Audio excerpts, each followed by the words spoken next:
Chapter 4.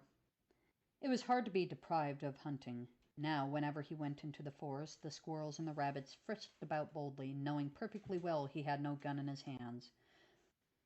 Once he was certain he could have had a good shot at a deer. Instead, he went fishing, and he knew he ought to be grateful that the creek and the pond could provide all the food he needed, even though fish didn't seem to stick to his ribs like a good meat stew. Here and there, in a sunny spot, he discovered a patch of blueberries. Gradually his spirits rose again.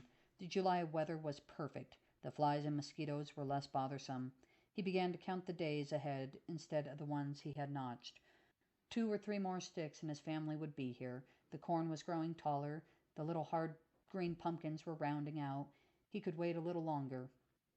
Perhaps he even became a mite careless. He had been fishing all one morning, a good clear day, the water still nippy on his ankles, the sun warm on his bare head. He had followed the creek a long way and had a lucky catch. He came whistling out of the woods, swinging 4 speckled trouts. He quieted down all of a sudden when he heard the crackling of underbrush close by.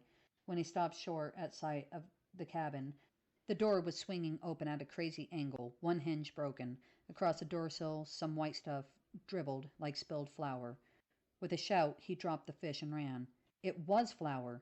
Tracked all over the cabin floor, the sack ripped open and dragged across the room. The cabin was in shambles. Stools overturned, the shelf swept bare, the precious molasses keg upside down on the floor and empty. Ben must have come back. For a moment hot sparks of anger drove every sensible thought out of his head. Then he knew it couldn't have been Ben. Ben was too fond of food to waste it. Indians? No, it wasn't possible any human being would scatter food about like this. With a sinking heart he realized what had happened. He remembered the thrashing in the underbrush. It had to be a bear. Somehow he had neglected to bar the door securely. Well, the damage was done, and the bear would be half a mile away by now. Helpless with fury at his own carelessness, he stood for some time in the middle of the cabin, unable to pull his wits together. Then he went down on his hands and knees and began to scrape up the traces of flour. After a time he gave up. The best he had managed to salvage was 2 handfuls of gritty, unappetizing meal, even though he took the good pewter spoon and dug into the hollows of the dirt floor. After a long time he felt hungry enough to remember the fish.